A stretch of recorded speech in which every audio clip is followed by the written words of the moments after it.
ಎಲ್ಲರಿಗೂ ನಮಸ್ಕಾರ. Welcome to Malenadu ಸವಿರುಚಿ. ಇವತ್ತು ನಾನು 4 ರೀತಿಯಾಗಿರುವಂತಹ ಆರೋಗ್ಯಕರವಾಗಿರುವಂತಹ ಹಾಗೆ ಸುಲಭವಾಗಿ ಮಾಡಿಕೊಳ್ಳುವಂತಹ ಮನೆಯಲ್ಲೇ ಬೆಳ್ಕೊಂಡಿರುವಂತಹ 4 ರೀತಿಯಾಗಿರುವಂತಹ ಸೊಪ್ಪಿನ ಪಲ್ಯ ರೆಸಿಪಿನ ನಿಮ್ಮ ಜೊತೆ ಶೇರ್ ಮಾಡ್ಕೊತಾ ಇದ್ದೀನಿ. ವಿಡಿಯೋನ ಪೂರ್ತಿಯಾಗಿ ನೋಡಿ. ಹಾಗೆ ವಿಡಿಯೋ ಏನಾದರೂ ಇಷ್ಟ ಆಗಿದ್ರೆ ಪ್ಲೀಸ್ ಸಬ್ಸ್ಕ್ರೈಬ್ ಮಾಡ್ಕೊಳ್ಳಿ. ಹಾಗೆ ಪಕ್ಕದಲ್ಲಿರುವಂತಹ ಬೆಲ್ ಐಕಾನ್ನ ಕ್ಲಿಕ್ ಮಾಡಿ. ಹಾಗೆ ವಿಡಿಯೋ ಇಷ್ಟ ಆದರೆ ಲೈಕ್ ಮಾಡೋದನ್ನು ಮರಿಬೇಡಿ. ಹಾಗೆ ನಿಮ್ಮ ಅನಿಸಿಕೆನ ಕಮೆಂಟ್ ಮಾಡೋದನ್ನು ಕೂಡ ಮರಿಬೇಡಿ. ಬನ್ನಿ 4 ರೀತಿಯಾಗಿರುವಂತಹ ಪಲ್ಯ ರೆಸಿಪಿನ ಮಾಡ್ಕೊಳ್ಳೋಣ. ಇದು ಆರೋಗ್ಯಕ್ಕಂತೂ ತುಂಬಾ ಒಳ್ಳೆಯ ರೆಸಿಪಿ ಅಂತಲೇ ಹೇಳ್ಬೋದು. 4 ರೀತಿಯಾಗಿರುವಂತಹ ಸೊಪ್ಪಿನ ಪಲ್ಯ ರೆಸಿಪಿ. ಮೊದಲನೇದಾಗಿ ನಾನು ಮನೆಯಲ್ಲೇ ಬೆಳ್ಕೊಂಡಿದ್ದೀನಿ ಎಲ್ಲ ಸೊಪ್ಪುಗಳನ್ನು ಅಷ್ಟೇ. ಪಾಲಕ್ ಆಗಿರ್ಬೋದು, ಪುದೀನ, ಗೋಳಿ ಸೊಪ್ಪು ಮತ್ತು ಹರವೆ ಸೊಪ್ಪು, ಕೆಂಪು ಹರವೆ ಮತ್ತು ಬಿಳಿ ಹರವೆ, ಕೊತ್ತಂಬರಿ ಮತ್ತು ನವಿಲುಕೋಲು, ಬದನೆಕಾಯಿ ಎಲ್ಲನೂ ಕೂಡ ಮನೆಯಲ್ಲೇ ಬೆಳ್ಕೊಂಡಿರೋದು.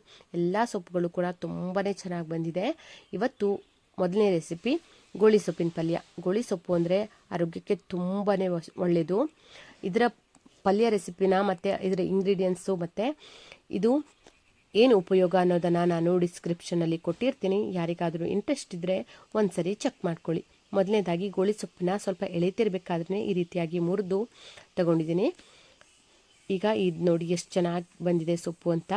ಸೊಪ್ಪನ್ನು ಚೆನ್ನಾಗಿ ಕ್ಲೀನ್ ಮಾಡ್ಕೊಂಡು ಇಟ್ಕೊಂಡಿದ್ದೀನಿ. ಒಂದು 3-4 ಸರಿ ತೊಳ್ಕೊಂಡು. ಈಗ ಒಂದು ಬಾಣಲಿನ ಬಿಸಿಯಾಗೋದಕ್ಕೆ ಇಟ್ಟು ಅದಕ್ಕೆ 2 ಸ್ಪೂನ್ ಆಗುವಷ್ಟು ಕೊಬ್ಬರಿ ಎಣ್ಣೆನ ಹಾಕಿ ಈರುಳ್ಳಿನ ಹಾಕಿ, ಈರುಳ್ಳಿ ಚೆನ್ನಾಗಿ ಫ್ರೈ ಆದಮೇಲೆ ಕಟ್ ಮಾಡಿ ಇಟ್ಕೊಂಡಿರುವಂತಹ ಗೋಳಿ ಸೊಪ್ಪನ್ನು ಹಾಕಿ ಒಂದು ಲಿಡ್ಡನ್ನು ಕ್ಲೋಸ್ ಮಾಡಿ ಬೇಯಿಸ್ಕೊಳ್ಬೇಕು. ಸೊಪ್ಪಿಗೆ ಆಗಿಂದಾಗಲೇ ನಾವು ಉಪ್ಪು ಎಲ್ಲ ಹಾಕ್ಕೊಳ್ಬಾರ್ದು, ಯಾಕೆಂದರೆ ಜಾಸ್ತಿ ಆಗಿಬಿಡುತ್ತೆ ಉಪ್ಪು. ಹಾಗಾಗಿ ಸೊಪ್ಪು ತುಂಬ ಇದೆ ಅಂತ ಅನಿಸುತ್ತೆ, ಆಮೇಲೆ ಸ್ವಲ್ಪ ಬೆಂದ ಮೇಲೆ ಕಡಿಮೆ ಆಗಿಬಿಡುತ್ತೆ. ಹಾಗಾಗಿ ಸ್ವಲ್ಪ ಬೆಂದ ಮೇಲೇ ನಾವು ಅದಕ್ಕೆ ಬೇರೆ ಇಂಗ್ರೀಡಿಯೆಂಟ್ಸ್ ಎಲ್ಲ ಹಾಕ್ಕೊಳ್ಬೇಕಾಗತ್ತೆ. ಈಗ ಬೆಂದಿದೆ ಇದು ನೋಡಿ, ಇಷ್ಟು ಬೆಂದಿದೆ, ಇಷ್ಟು ಕಡಿಮೆ ಆಗಿದೆ ಅಂತ. ಪಾತ್ರೆ ತುಂಬ ಇತ್ತು, ಇವಾಗ ಕಡಿಮೆ ಆಗಿದೆ. ಈಗ ಇದಕ್ಕೆ ನಾನು ರುಚಿಗೆ ಎಷ್ಟು ಬೇಕು ಅಂತ ನೋಡಿಕೊಂಡು ಉಪ್ಪನ್ನು ಹಾಕ್ಕೊಳ್ತಾ ಇದ್ದೀನಿ. ಮತ್ತು ಸೊಪ್ಪಿನ ಪಲ್ಯಕ್ಕೆಲ್ಲ ಸ್ವಲ್ಪ ಕಡಿಮೆ ಉಪ್ಪೇ ಸಾಕಾಗುತ್ತೆ. ಈಗ ಇದಕ್ಕೆ ಅಚ್ಚಕಾರದ ಪುಡಿನ ಹಾಕ್ಕೊಳ್ತಾ ಇದ್ದೀನಿ.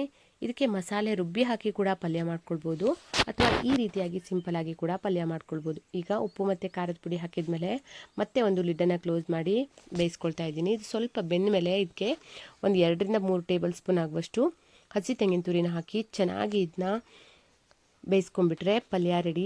ಇದಕ್ಕೆ ಸ್ವಲ್ಪನೂ ಕೂಡ ನೀರೇನು ಹಾಕ್ಕೊಳ್ಬಾರ್ದು. ಈ ಥರ ಪಲ್ಯಕ್ಕೆಲ್ಲ ದೋಸೆ, ಚಪಾತಿ, ರೊಟ್ಟಿ ಈ ಥರದ್ದೇ ತುಂಬಾ ಸಖತ್ತಾಗಿರುತ್ತೆ. ಅನ್ನದ ಜೊತೆನೂ ಸೈಡ್ ಡಿಶ್ ಆಗಿ ತಿನ್ಬೋದು, ಅಥವಾ ಅನ್ನದ ಜೊತೆ ಕಲ್ಸ್ಕೊಂಡು ಕೂಡ ತಿನ್ಬೋದು. ತುಂಬಾ ಚೆನ್ನಾಗಿರುತ್ತೆ. ಈ ಥರ ಚಪಾತಿ ಜೊತೆ ನಾನಿವತ್ತು ಸರ್ವ್ ಮಾಡ್ತಾಯಿದ್ದೀನಿ. ತುಂಬ ಅಂದರೆ ತುಂಬ ರುಚಿಯಾಗಿರುತ್ತೆ. ಒಮ್ಮೆ ಈ ರೀತಿಯಾಗಿರುವಂತಹ ಗೋಳಿ ಸೊಪ್ಪು ಸಿಕ್ಕರೆ ಈ ರೀತಿಯಾಗಿ ಸಿಂಪಲಾಗಿ ಪಲ್ಯ ಮಾಡಿಕೊಂಡು ನೋಡಿ. ಹಾಗೆ ಇನ್ನೊಂದು ಪಲ್ಯ ರೆಸಿಪಿ ಮೂಲಂಗಿ ಸೊಪ್ಪು. ಮೂಲಂಗಿ ಸೊಪ್ಪನ್ನು ಕೂಡ ನಾನು ಮನೆಯಲ್ಲೇ ಬೆಳ್ಕೊಂಡಿದ್ದೀನಿ. ಸೊಪ್ಪನ್ನು ಈ ರೀತಿಯಾಗಿ ಗಡ್ಡೆ ಸಮೇತ ಕಿತ್ಕೊಳ್ತಾ ಇದ್ದೀನಿ. ಚಿಕ್ಕ ಗಡ್ಡೆ ಇರಬೇಕಾದ್ರೆ ಸೊಪ್ಪಿನ ಪಲ್ಯನ ಮಾಡ್ಕೊಳ್ಬೇಕು. ಅಂದರೆ ತುಂಬ ದೊಡ್ಡದಾಗಿ ಗಡ್ಡೆ ಬೆಳ್ಕೊಂಡ್ಬಿಟ್ರೆ ಸೊಪ್ಪು ಟೇಸ್ಟ್ ಅಷ್ಟೊಂದಿರಲ್ಲ. ಹಾಗಾಗಿ ಈ ಥರ ಚಿಕ್ಕ ಗಡ್ಡೆ ಆಗ್ತಾಯಿದೆ ಅನ್ಬೇಕಾದ್ರೆ ನಾವು ಸೊಪ್ಪನ್ನು ಕಿತ್ಕೊಳ್ಬೇಕಾಗತ್ತೆ. ಮತ್ತೇನು ಅಂದರೆ ನಾವು ಮಧ್ಯ ಈ ಥರ ಸೊಪ್ಪನ್ನು ಕಿತ್ಕೊಂಡ್ಬಿಟ್ರೆ ಇನ್ನು ಉಳಿದಿರುವಂತಹ ಗಡ್ಡೆಗಳು ತುಂಬ ಜಾಸ್ತಿ ದೊಡ್ಡ ಗಡ್ಡೆ ಆಗುತ್ತೆ. ಹಾಗಾಗಿ ಸೊಪ್ಪನ್ನು ತಂದು ಚೆನ್ನಾಗಿ ತೊಳೆದು ಕ್ಲೀನ್ ಮಾಡಿ ಕಟ್ ಮಾಡಿ ಇಟ್ಕೊಂಡಿದ್ದೀನಿ. ಈಗ ಒಂದು ಬಾಣಲಿನ ಬಿಸಿಯಾಗೋದಕ್ಕೆ ಇಟ್ಟು ಅದಕ್ಕೆ 2 ಸ್ಪೂನ್ ಎಣ್ಣೆನ ಹಾಕಿ, ಎಣ್ಣೆ ಬಿಸಿ ಆದಮೇಲೆ ಈರುಳ್ಳಿನ ಹಾಕ್ಕೊಳ್ತಾ ಇದ್ದೀನಿ. ಈರುಳ್ಳಿ ಚೆನ್ನಾಗಿ ಫ್ರೈ ಮಾಡ್ಕೊಳ್ಬೇಕು. ಈರುಳ್ಳಿ ಸ್ವಲ್ಪ ಫ್ರೈ ಆದಮೇಲೆ ನಾವು ಕಟ್ ಮಾಡಿ ಇಟ್ಕೊಂಡಿರುವಂತಹ ಸೊಪ್ಪು ಮತ್ತು ಗಡ್ಡೆ ಎರಡನ್ನೂ ಸೇರಿ ಹಾಕ್ಕೊಳ್ತಾ ಇದ್ದೀನಿ. ಚಿಕ್ಕ ಗಡ್ಡೆ ಆಗಿತ್ತಲ್ವ, ಅದನ್ನು ಕೂಡ ಈ ರೀತಿಯಾಗಿ ಕಟ್ ಮಾಡಿ ಇಟ್ಕೊಂಡಿದ್ದೀನಿ. ಅದನ್ನು ಈಗ ಪೂರ್ತಿಯಾಗಿ ಸೊಪ್ಪನ್ನು ಹಾಕಿ ಇದನ್ನ ಒಂದು ಲಿಡ್ಡನ್ನು ಕ್ಲೋಸ್ ಮಾಡಿ ಬೇಯಿಸ್ಕೊಳ್ಬೇಕು. ಎಲ್ಲ ಸೊಪ್ಪಿನ ಪಲ್ಯನೂ ಆಲ್ಮೋಸ್ಟ್ ಒಂದೇ ಥರನೇ ಇರುತ್ತೆ, ಆದರೆ ಟೇಸ್ಟ್ ಅಂತೂ ಡಿಫ್ರೆಂಟ್ ಆಗಿದ್ದೇ ಇರುತ್ತೆ. ಆದರೆ ಇದು ಹೆಲ್ತಿಗಂತೂ ತುಂಬಾ ಒಳ್ಳೆಯದು. ಬೆಸ್ಟ್ ವೆಯ್ಟ್ ಲಾಸ್ ರೆಸಿಪಿ ಅಂತಲೇ ಹೇಳ್ಬೋದು. ಯಾರು ಕೇಳಿದ್ರು ಹೇಳ್ತಾರೆ, ಅಂದರೆ ನಮ್ಮ ಊಟದಲ್ಲಿ ಒಂದು ಸೊಪ್ಪು ತರಕಾರಿಗಳು ಇರಲೇಬೇಕು, ಸೊಪ್ಪಿನ ಪಲ್ಯ ಅಥವಾ ತರಕಾರಿ ಪಲ್ಯ ಇರಲೇಬೇಕು ಅಂತ. ಈ ಥರ ನಾವು ಮನೆಯಲ್ಲೇ ಸೊಪ್ಪು ತರಕಾರಿಗಳನ್ನು ಬೆಳ್ಕೊಂಡ್ಬಿಟ್ರೆ ದಿನ ಒಂದೊಂದು ರೀತಿಯಾಗಿರುವಂತಹ ಪಲ್ಯಗಳನ್ನು ಮಾಡ್ಕೊಳ್ಬೋದು. ಅದರಲ್ಲೂ ಈ ಥರ ಸೊಪ್ಪಿನ ಪಲ್ಯ ಅಂತೂ ರುಚಿ ತುಂಬಾ ಚೆನ್ನಾಗಿರುತ್ತೆ. ಈಗ ಸೊಪ್ಪು ಸ್ವಲ್ಪ ಬೆಂದ ಮೇಲೆ ಅದಕ್ಕೆ ರುಚಿಗೆ ಉಪ್ಪು, ಹಾಗೆ ಅಚ್ಚಕಾರದ ಪುಡಿ, ಹಾಗೆ ಹಸಿ ತೆಂಗಿನ ತುರಿನ ಹಾಕಿ ಇದನ್ನ ಮತ್ತೆ ಒಂದ್ಸರಿ ಚೆನ್ನಾಗಿ ಬೇಯಿಸ್ಕೊಳ್ತಾ ಇದ್ದೀನಿ. ನಾನು ಸೊಪ್ಪಿನ ಪಲ್ಯಕ್ಕೆಲ್ಲ ಆಲ್ಮೋಸ್ಟ್ ಸ್ವಲ್ಪನೂ ಕೂಡ ನೀರು ಹಾಕೋದಿಲ್ಲ. ಸೊಪ್ಪಿನಲ್ಲಿ ಎಷ್ಟು ನೀರಿನಂಶ ಇದೆಯಲ್ವಾ ಅಷ್ಟರಲ್ಲೇ ಬೇಯಬೇಕು. ಇದು ಅಷ್ಟು ಬೆಂದರೆ ಸಾಕಾಗುತ್ತೆ ಆಲ್ಮೋಸ್ಟು. ಹಸಿ ತೆಂಗಿನ ತುರಿ ಇಷ್ಟ ಇಲ್ಲ ಅನ್ನೋರು ಸ್ಕಿಪ್ ಕೂಡ ಮಾಡ್ಕೊಳ್ಬೋದು, ಹಾಕಲೇಬೇಕು ಅಂತೇನಿಲ್ಲ. ಆದರೆ ಸೊಪ್ಪಿನ ಪಲ್ಯಕ್ಕೆ ಹಸಿ ತೆಂಗಿನ ತುರಿ ಹಾಕೋದ್ರಿಂದ ಟೇಸ್ಟು ಚೆನ್ನಾಗಿರುತ್ತೆ. ಹಾಗಾಗಿ ನೋಡಿ, ಈಗ ಮೂಲಂಗಿ ಸೊಪ್ಪಿನ ಪಲ್ಯ ರೆಡಿ ಆಯಿತು. ಈ ಥರ ಫ್ರೆಶ್ ಆಗಿ ಸೊಪ್ಪಿನ ಪಲ್ಯ ಮಾಡ್ಕೊಳ್ಳೋದ್ರಿಂದ ಟೇಸ್ಟ್ ಚೆನ್ನಾಗಿರೋದ್ರ ಜೊತೆಗೆ ತುಂಬಾ ಚೆನ್ನಾಗಿ, ಯಾರಿಗೆ ಇಷ್ಟ ಆಗಲ್ಲ ನೋಡಿ ಅವರಿಗೂ ಕೂಡ ಇಷ್ಟ ಆಗುತ್ತೆ ಈ ಥರ ಫ್ರೆಶ್ ಆಗಿರುವಂತಹ ಸೊಪ್ಪಿನ ಪಲ್ಯ ಮಾಡ್ಕೊಳ್ಳೋದ್ರಿಂದ. ಕೆಲವರಿಗೆ ಸುಗುಡು ಅಂತ ಹೇಳ್ತಾರೆ, ಆ ಥರ ಏನೂ ಇರೋದಿಲ್ಲ. ನಾವು ಮನೆಯಲ್ಲೇ ಬೆಳ್ಕೊಂಡು ಫ್ರೆಶ್ ಆಗಿ ಕೊಯ್ದು ಪಲ್ಯ ಮಾಡ್ಕೊಳ್ಳೋದ್ರಿಂದ. ಹಾಗೆ ಈ ಥರ ಒಂದು ಸರಿ ಟ್ರೈ ಮಾಡಿ. ಹಾಗೆ ಇವತ್ತು ಇನ್ನೊಂದು ರೆಸಿಪಿ ಅಂದರೆ ಬಿಳಿ ಹರವೆ ಸೊಪ್ಪಿನ ಪಲ್ಯ. ಬಿಳಿ ಹರವೆ ಅಂದರೆ ಹಸಿರು ಹರವೆ. ಇದಕ್ಕೆ ಬಿಳಿ ಹರವೆ ಅಂತ ಯಾಕೆ ಕರೀತಾರೋ ಅಂತ ಗೊತ್ತಿಲ್ಲ, ಬಟ್ ಟೇಸ್ಟ್ ಅಂತೂ ತುಂಬಾ ಚೆನ್ನಾಗಿರುತ್ತೆ. ಹಾಗೆ ಆರೋಗ್ಯಕ್ಕೂ ಕೂಡ ತುಂಬಾ ಒಳ್ಳೆಯದು. ಇದು ಚಿಕ್ಕದಿರಬೇಕಾದ್ರಿಂದಲೇ ಪಲ್ಯ ಮಾಡ್ಕೊಳ್ತಾ ಇದ್ದೀನಿ, ಆದರೂ ಕೂಡ ಇಷ್ಟೊಂದು ಬೆಳ್ಕೊಂಡ್ಬಿಟ್ಟಿದೆ, ತುಂಬ ಜಾಸ್ತಿ ಬೆಳ್ಕೊಂಡ್ಬಿಟ್ಟಿದೆ. ಅಂದರೆ ಇದು ಎಳೆತಾಗಿನೇ ಇದೆ, ತುಂಬ ಬೆಳೆದಿಲ್ಲ, ಆದರೆ ಇಷ್ಟು ಎತ್ತರಕ್ಕಾಗ್ಬಿಟ್ಟಿದೆ. ಈ ಥರ ತೊಳ್ಕೊಂಡು ಕಟ್ ಮಾಡ್ಕೊಳ್ಬೇಕಾದ್ರೆ ಆ ದಂಟಿನ ದಾರನ ತಕ್ಕೊಳ್ಬೇಕು ನೋಡಿ. ಹೀಗೆ ಈ ಥರ ದಾರದ ಥರ ಸಿಗುತ್ತೆ ಮೇಲಿನ ಸಿಪ್ಪೆ, ಅದನ್ನ ತೆಗೆದು ದಂಟನ ಈ ರೀತಿಯಾಗಿ ಕಟ್ ಮಾಡ್ಕೊಳ್ಬೇಕಾಗತ್ತೆ. ಈ ಥರ ಸೊಪ್ಪನ್ನು ಬೇರೆ ದಂಟನ್ನು ಬೇರೆ ಮಾಡಿ ಕಟ್ ಮಾಡ್ಕೊಳ್ತಾ ಇದ್ದೀನಿ. ಹಾಗೆ ಈಗ ಒಂದು ಬಾಣಲಿನ ಬಿಸಿ ಆಗೋದಕ್ಕೆ ಇಟ್ಟು ಅದಕ್ಕೆ 2 ಸ್ಪೂನ್ ಕೊಬ್ಬರಿ ಎಣ್ಣೆನ ಹಾಕಿ, ಎಣ್ಣೆ ಬಿಸಿ ಆದಮೇಲೆ ಕಟ್ ಮಾಡಿ ಇಟ್ಕೊಂಡಿರುವಂತಹ ಈರುಳ್ಳಿನ ಹಾಕ್ಕೊಳ್ತಾ ಇದ್ದೀನಿ. ನಾನು ಇದಕ್ಕೆ ಜಾಸ್ತಿ ಇಂಗ್ರೀಡಿಯೆಂಟ್ಸ್ ಏನು ಬಳಸ್ಕೊಂಡಿಲ್ಲ, ಸುಮಾರು ಒಂದು 2-3 ಇಂಗ್ರೀಡಿಯೆಂಟ್ಸಲ್ಲೇ ಪಲ್ಯ ಮಾಡ್ಕೊಂಡಿದ್ದೀನಿ. ಆದರೆ ಟೇಸ್ಟ್ ಅಂತೂ ತುಂಬಾ ಚೆನ್ನಾಗಿ ಬಂದಿದೆ. ಎಲ್ಲ ಪಲ್ಯಕ್ಕೂ ಅಷ್ಟೇ ಜಾಸ್ತಿ ಇಂಗ್ರೀಡಿಯೆಂಟ್ಸ್ ಏನು ಬಳಸಿಲ್ಲ, ಕಡಿಮೆ ಒಂದು 2-3 ಇಂಗ್ರೀಡಿಯೆಂಟ್ಸ್ನಲ್ಲೇ ನಾನು ಸಿಂಪಲಾಗಿ ಪಲ್ಯ ಮಾಡ್ಕೊಂಡಿದ್ದೀನಿ. ಈಗ ಈರುಳ್ಳಿ ಫ್ರೈ ಆದಮೇಲೆ ಹಾಗೆ ಕಟ್ ಮಾಡಿ ಇಟ್ಕೊಂಡಿರುವಂತಹ ಬಿಳಿ ಹರವೆ ಸೊಪ್ಪಿನ ದಂಟು ಮತ್ತು ಸೊಪ್ಪನ್ನು ಎರಡನ್ನೂ ಹಾಕಿ ಈ ರೀತಿ ಚೆನ್ನಾಗಿ ಒಂದು ಲಿಡ್ಡನ್ನು ಕ್ಲೋಸ್ ಮಾಡಿ ಬೇಯಿಸ್ಕೊಳ್ಬೇಕಾಗತ್ತೆ. ಈ ಥರ ಬೇಯಿಸ್ಕೊಂಡಾದಮೇಲೆ ಇದಕ್ಕೆ ಸ್ವಲ್ಪ ಬೆಂದ ಮೇಲೇ ನಾವು ಉಪ್ಪು, ಅಚ್ಚಕಾರದ ಪುಡಿ ಮತ್ತು ಈ ಸೊಪ್ಪಿಗೆ 1 ಸ್ಪೂನ್ ಆಗುವಷ್ಟು ಸಕ್ಕರೆನ ಹಾಕ್ಕೊಳ್ಬೇಕು. ಸಕ್ಕರೆ ಅಥವಾ ಬೆಲ್ಲನೂ ಕೂಡ ಹಾಕ್ಕೊಳ್ಬೋದು. ನಾನಿಲ್ಲಿ 1 ಸ್ಪೂನ್ ಸಕ್ಕರೆನ ಹಾಕ್ಕೊಳ್ತಾ ಇದ್ದೀನಿ. ಉಪ್ಪು ಹಾಕಿದ ಮೇಲೆ 1 ಸ್ಪೂನ್ ಸಕ್ಕರೆನ ಹಾಕಿ, ಇದಕ್ಕೆ ಹುಳಿ ಬೇಕಾಗುತ್ತೆ ಈ ಸೊಪ್ಪಿಗೆ, ಹಾಗಾಗಿ 1 ಸ್ಪೂನ್ ಆಗುವಷ್ಟು ಹುಳಿ ಪುಡಿನ ಹಾಕ್ಕೊಳ್ತಾ ಇದ್ದೀನಿ. ಹುಳಿ ಪುಡಿ ಇಲ್ಲ ಅನ್ನೋದಾದರೆ 1 ಸ್ಪೂನ್ ಆಗುವಷ್ಟು ಹುಣಸೆ ಹಣ್ಣಿನ ರಸ ಕೂಡ ಹಾಕ್ಕೊಳ್ಬೋದು. ಹಾಗೆ ಅಚ್ಚಕಾರದ ಪುಡಿನೂ ಅಷ್ಟೇ ಹಾಕ್ಕೊಳ್ತಾ ಇದ್ದೀನಿ. ಖಾರಕ್ಕೆ ಎಷ್ಟು ಬೇಕು ಅಂತ ನೋಡಿಕೊಂಡು ಅಚ್ಚಕಾರದ ಪುಡಿನ ಹಾಕಿ ಚೆನ್ನಾಗಿ ಈ ರೀತಿ ಮಿಕ್ಸ್ ಮಾಡಿಕೊಂಡು ಬೇಯಿಸ್ಕೊಳ್ಬೇಕು ಅಷ್ಟೇ. ಇದು 1 ರೌಂಡ್ ಬೆಂದ ಮೇಲೆ ಇದಕ್ಕೆ ಹಸಿ ತೆಂಗಿನ ತುರಿ ಹಾಕ್ಕೊಳ್ಬೇಕಾಗತ್ತೆ ನೋಡಿ. ಈಗ ಒಂದು ಲಿಡ್ಡನ್ನು ಕ್ಲೋಸ್ ಮಾಡಿ ಬೇಯಿಸ್ಕೊಳ್ತಾ ಇದ್ದೀನಿ. ಇದು ಬೆಂದಿದೆ, ಈಗ ಆಲ್ಮೋಸ್ಟ್ ಬೆಂದಿದೆ. ಇನ್ನೊಂದು ಸ್ವಲ್ಪ ಬೇಯಬೇಕು.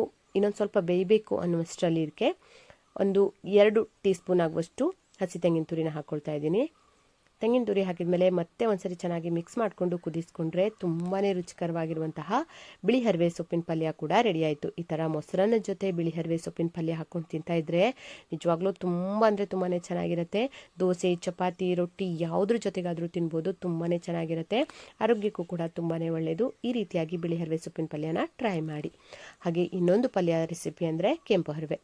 ನೋಡ್ತಿರ್ಬೋದು ಎಷ್ಟು ಚೆನ್ನಾಗಿ ಬಂದಿದೆ ನನ್ನ ಗಾರ್ಡನಲ್ಲಿ ಕೆಂಪು ಹರವೆ ಅಂತ, ತುಂಬಾ ಚೆನ್ನಾಗಿ ಬಂದಿದೆ. ಎಲ್ಲ ತರಕಾರಿಗಳೂ ಅಷ್ಟೇ ನಾನು ಇದಕ್ಕೆ ಯಾವುದೇ ರೀತಿಯಾಗಿರುವಂತಹ ಕೆಮಿಕಲ್ ಏನೂ ಹಾಕದೇನೆ ಬಳಸ್ಕೊಂಡಿದ್ದೀನಿ. ಅಂದರೆ ಮನೇಲಿ ಹಸು ಇರೋದ್ರಿಂದ ಹಸುವಿನ ಗೊಬ್ಬರ ಅಷ್ಟೇ ಹಾಕಿ ಇದನ್ನ ಬೆಳೆಸ್ಕೊಂಡಿರೋದು. ತುಂಬ ಚೆನ್ನಾಗಿ ಬಂದಿದೆ ಸೊಪ್ಪುಗಳೆಲ್ಲ. ಈಗ ಕೆಂಪು ಹರವೆನ ಮುರ್ಕೊಳ್ತಾ ಇದ್ದೀನಿ. ಕೆಂಪು ಹರವೆನ ಮುರಿದು ಆದಮೇಲೆ ಅದನ್ನ ಚೆನ್ನಾಗಿ ಕ್ಲೀನ್ ಮಾಡಿ ತೊಳ್ಕೊಳ್ತಾ ಇದ್ದೀನಿ. ತೊಳ್ಕೊಂಡು ಚಿಕ್ಕದಾಗಿ ಕಟ್ ಮಾಡಿ ಇಟ್ಕೊಂಡಿದ್ದೀನಿ. ಈಗ ಬಾಣಲಿಗೆ ಕೊಬ್ಬರಿ ಎಣ್ಣೆ ಹಾಕಿ, ಎಣ್ಣೆ ಬಿಸಿ ಆದಮೇಲೆ ಈರುಳ್ಳಿನ ಹಾಕಿ, ಈರುಳ್ಳಿ ಫ್ರೈ ಆದಮೇಲೆ ಇದಕ್ಕೆ 1-2 ಹಸಿಮೆಣಸು ಹಾಕ್ಕೊಳ್ಬೇಕಾಗತ್ತೆ. ಒಂದೊಂದು ಪಲ್ಯ ಒಂದೊಂದು ರೀತಿಯಾಗಿರುವಂತಹ ಟೇಸ್ಟ್ ಹೊಂದಿರುತ್ತೆ. ಹಾಗಾಗಿ ಈ ಪಲ್ಯಕ್ಕೆ 1-2 ಹಸಿಮೆಣಸನ್ನು ಈ ರೀತಿ ಮುರಿದು ಸೇರಿಸ್ಕೊಳ್ಳೋದ್ರಿಂದ ಹಸಿಮೆಣಸಿನ ಫ್ಲೇವರ್ ತುಂಬ ಚೆನ್ನಾಗಿ ಸೊಪ್ಪಿಗೆ ಹಿಡ್ಕೊಂಡು ತುಂಬ ಚೆನ್ನಾಗಾಗತ್ತೆ ಪಲ್ಯ. ಹಾಗಾಗಿ ಈ ಥರ ಹಸಿಮೆಣಸನ್ನು ಮುರಿದು ಹಾಕಿ ಆದಮೇಲೆ ಅದು ಸ್ವಲ್ಪ ಬಾಡಿದ ಕಟ್ ಮಾಡಿ ಇಟ್ಕೊಂಡಿರುವಂತಹ ಕೆಂಪು ಹರವೆ ಸೊಪ್ಪನ್ನು ಹಾಕ್ಕೊಳ್ತಾ ಇದ್ದೀನಿ.